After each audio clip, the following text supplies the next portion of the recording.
Good morning mga ka-Rockhouse, good morning. Kamusta po tayong lahat? Ito, welcome back po muli dito sa aming channel. Yan, ngayong araw po ng Lunes, bali October 6 tayo ngayon. So another day and another house improvement po. Kamusta po tayong lahat? Yan, bali nandito tayo sa Anyana Beller East muna. So mag-update po na tayo rito.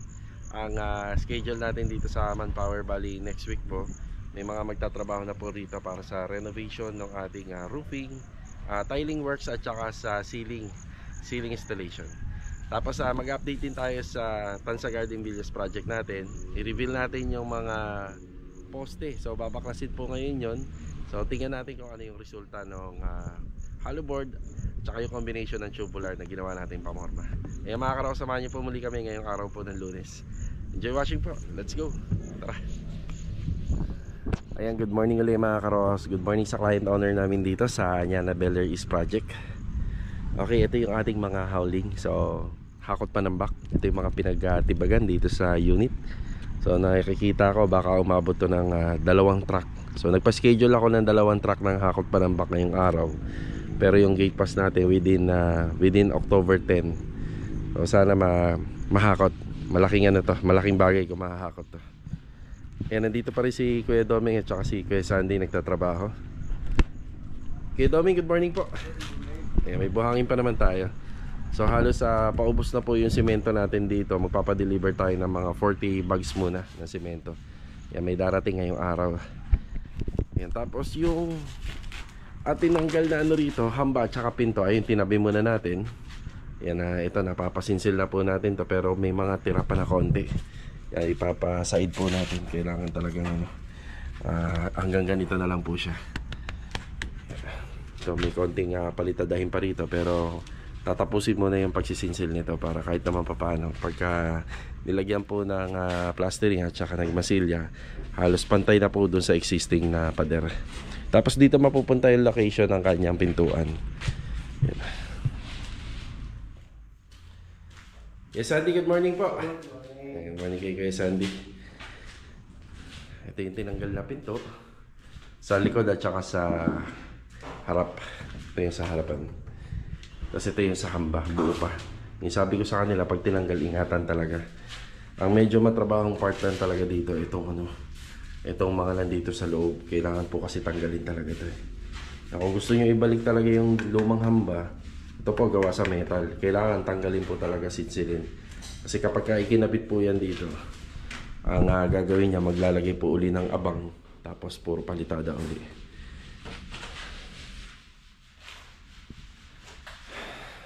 Schedule na tayo rito para sa ceiling.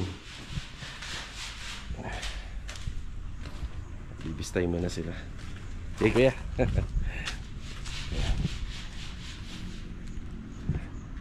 Yan, sa susunod na linggo magde-deploy na tayo na magre-renovate ng bubong. Yan, tatanggalin po lahat yan. Tapos yung lumang trusses magagamit pa. Then magdadagdag tayo ng trusses dun banda sa likod. Bali, ito muna yung update dito. Bali, pinapatapos ko yung mga plastering sa kanila rito. Tapos may 2 toilet and bathroom yan. Pinatatanggal ko din yung 2 window doon, yung maliit. At pinalalagyan ko na rin po ng palitada. Yan, para kahit naman paano, bago sila umalis dito, halos konti na lang po yung mga gagawin. Tsaka aayusin.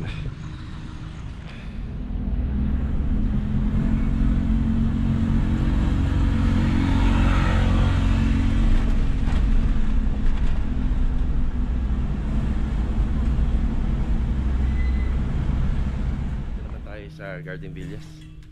Good morning kila client owner natin dito.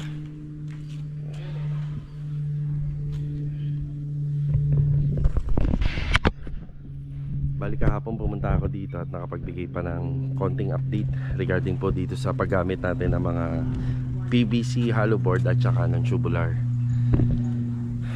Okay, bati muna.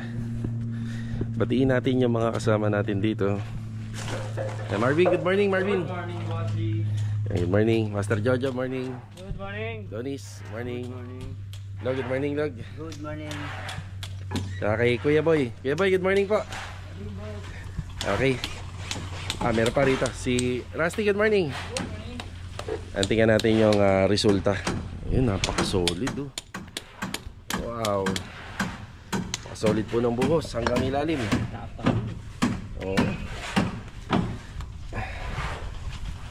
Ano ba ginagawa natin dito, Kuya Boy? Sisinsil na, no? Sinsil tayo ng konti. Hindi, para yung technical na simento. Oo. So dito banda, ano yung tsura? Wow! Napaka-solid. Pwede natin kadahan yan. Oo.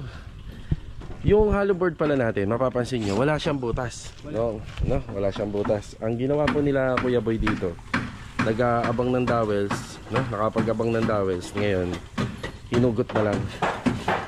Ito na po yung mga dowels natin. Yan, nakaabang na. Solid. Solid ng ating poste.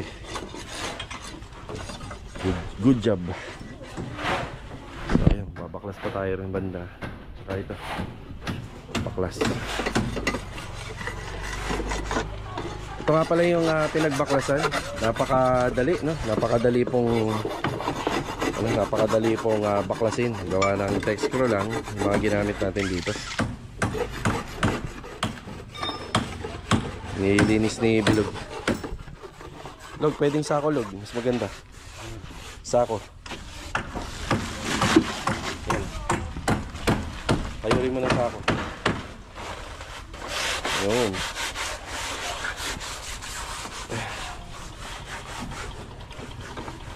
Nabaklas na po nila Kuya Boy. Tapos yung mga ibang pamorma natin, ililipat po natin dito banda. Tapos magbubuhos tayo rito. Yan, double check lang ni Master Jojo yung hulog.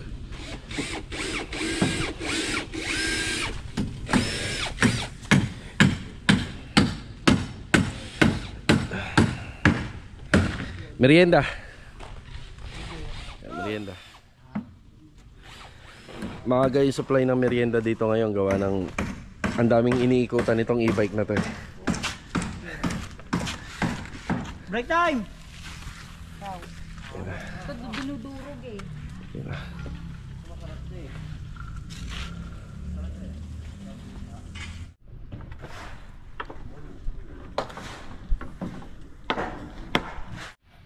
Bali yung mga Coco Lumbers lang dito, may suporta kaming nilagay na pako. Yan ang isang sekreto. Hindi buo text screw. Yan yung iba pako. Pero hindi naman siya ganun kahirap tanggalin. Yan, itong buong araw na to, may papakita natin lahat ng mga binuhusan natin na poste. So dito pa lang napaka solid na. Sobrang solid na nung poste natin. Yan din ng kanto niya. Yan. Bihira sa mga nagpo-forma ng poste na ganito kaganda yung kanto. You know? Ito parang hindi mo napapalitadahan to dahil makinis na. Sa hulog tsaka lodolado. Isa po sa sekreto kung bakit ganyan din kaganda, hindi lang yung sa hollow board at saka tubular, yung vibrator din. Kaya kailangan talaga may vibrator. Yan, ito yung bubuhusan natin yung itong dalawa. Tapos ang tatanggalan pa natin ng pamorma, ito sa dulo, tsaka yung sa kabilang dulo. Yun. Itatanggal naman tayo rito ng forma dito sa kabila. Yun. Yun oh, ganda rin dito. Solid.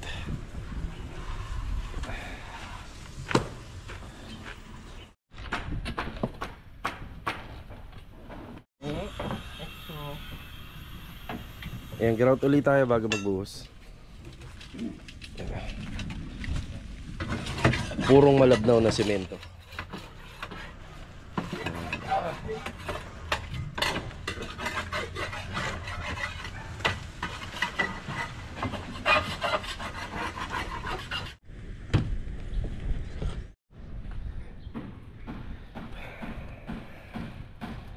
Yan, napaka-solid din dito. Yan. Meron kaming inabang na ano rito, dowels. Yan yung pang horizontal natin sa CHB. Yan, nandito lang yung banda sa gitna. Yan, kaya hindi na po tayo nagbutas po ng hollow board para mag-abang. Yan o. Yan. Ganda.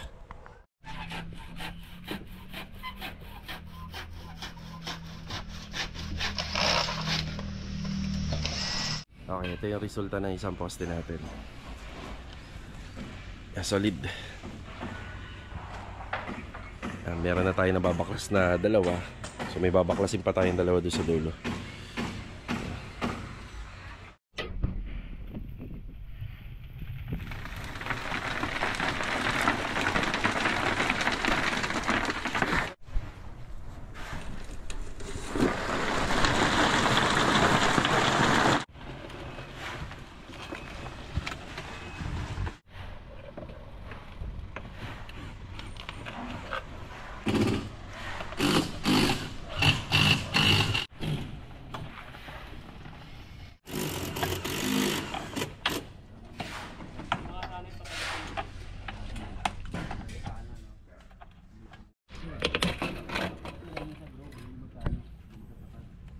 Yun. Solid. Yun.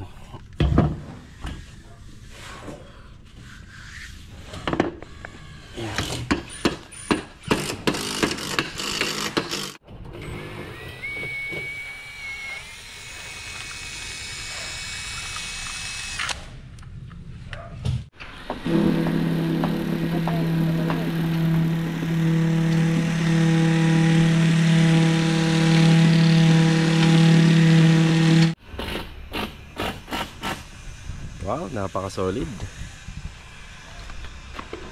Ito yung kabilang part to. Oh. Ganda ng kanto.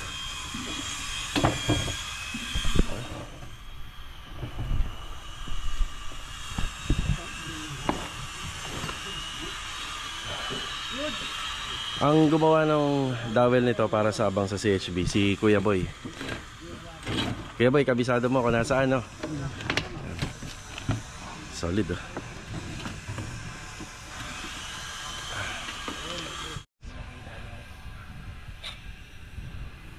Ayun yung abang ng para sa sintada ng hollow blocks horizontal. Ang pinaka-dowels niya. Eh, tinago lang namin sa poste.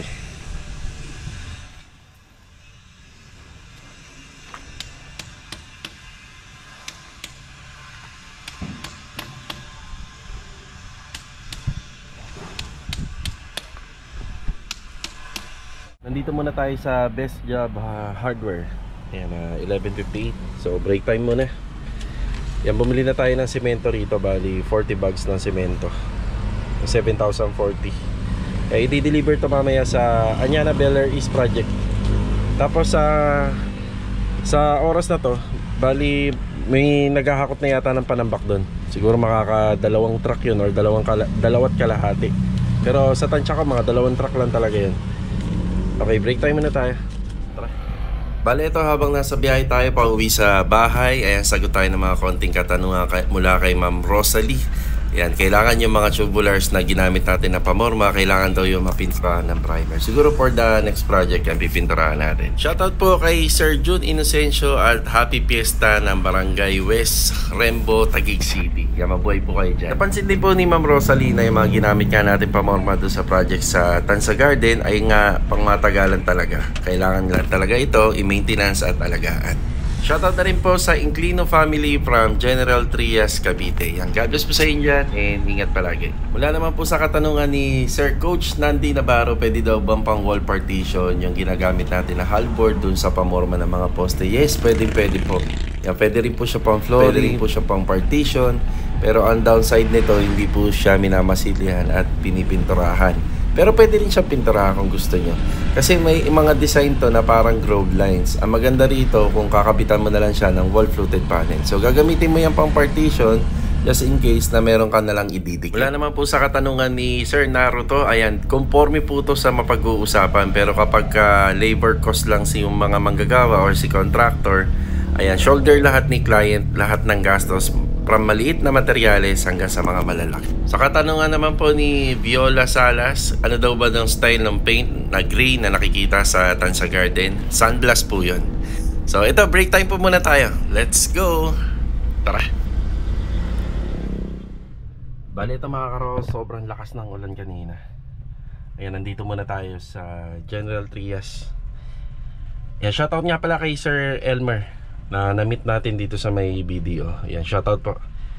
Yan, isa sa mga followers po natin. Yan, babalik po tayo sa Garden Villas. Mag-update ulit tayo ron. Ay, ulan. Tara. Nandito na ulit tayo sa Garden Villas. Yan na, bali 4:15 ng hapon. So ito yung update. Bali umulan din po rito. Yan, umulan. Kagandahan nun yung mga poste natin na nabaklas, nabasa po sila. So araw-araw po yan dapat dinidiligan yung mga poste. So ito yung update. Nakapagbuhos na po ng poste rito. Ito dalawa, magkabilaan.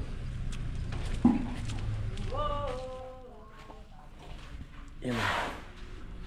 Yeah, okay na to. Mas marami nga lang po yung pwersa ng panukod natin dito. Ayun, nagbaklas na rin sila rin. Makikita natin din yung itsura ng isang poste rin. Tsaka ito, may buhos na rin. Dito sa harapan ng bahay, halos kompleto na. Bali, ito nga po pala, kung habaan pa ni client to, kung pwede, magkakaroon pa po ng panibagong poste rito. Pero yung pundasyon na mas malalalim kung ihahabol nila. Pero kung tutuusin, sa pinakaano natin, magiging cantilever natin, kaya na po yan ng mga 120 cm. Yan dito, sa pinaka-cantilever natin. Yan.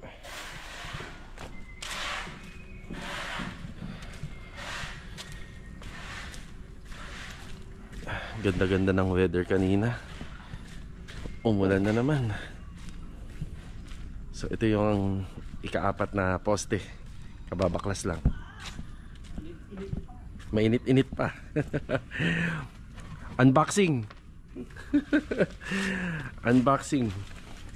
So ito yung isa. Wow. Solid. Napaka-solid niyan. Yung mga pamorma naman po, ang isa sa mga gagawin na lang po diyan, kailangan nililinis pagka gagamitin uli.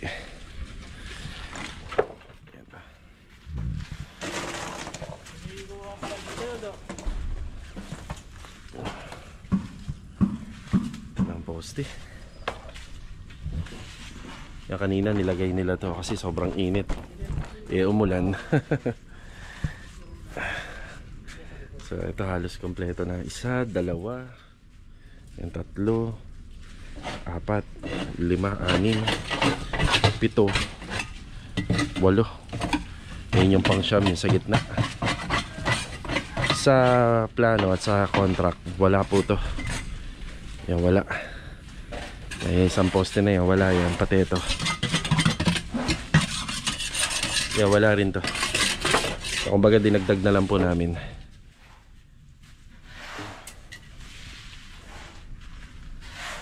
Ayos na ayos. Solid na solid ang ating poste.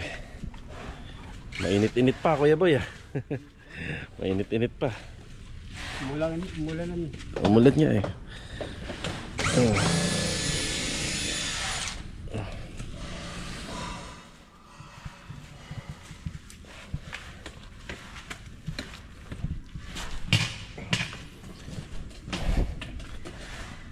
Yeah, medyo nagtagal kami sa bangko kanina ni Mrs. Hindi na ako nakabili ng gardening hose.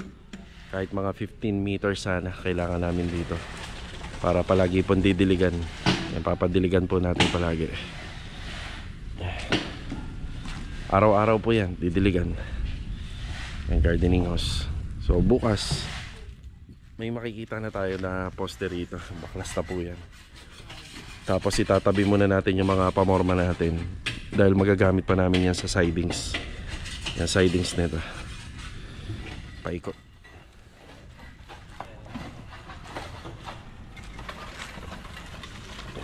Mga sobrang halo, no, Jo? Mga sobrang halo. Nahanapan na lang namin ang location.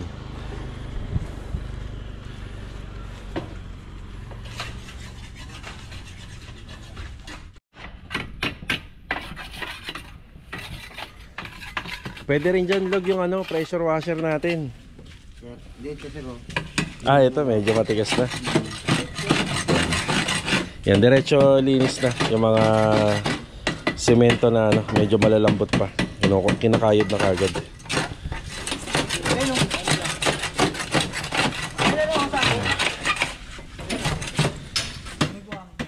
Kaya hinahanapan lang ng location yung sobrang halo ng semento. Isang balde lang naman yung sumobra.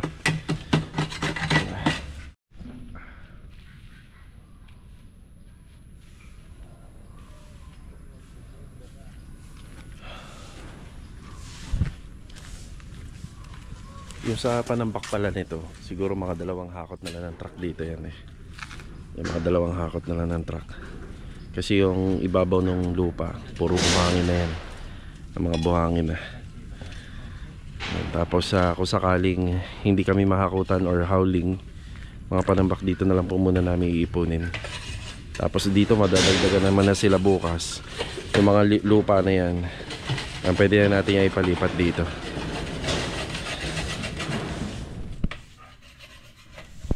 Bali mga karaos, hanggang dito na lang po muna yung vlog natin ngayong araw po ng Lunes.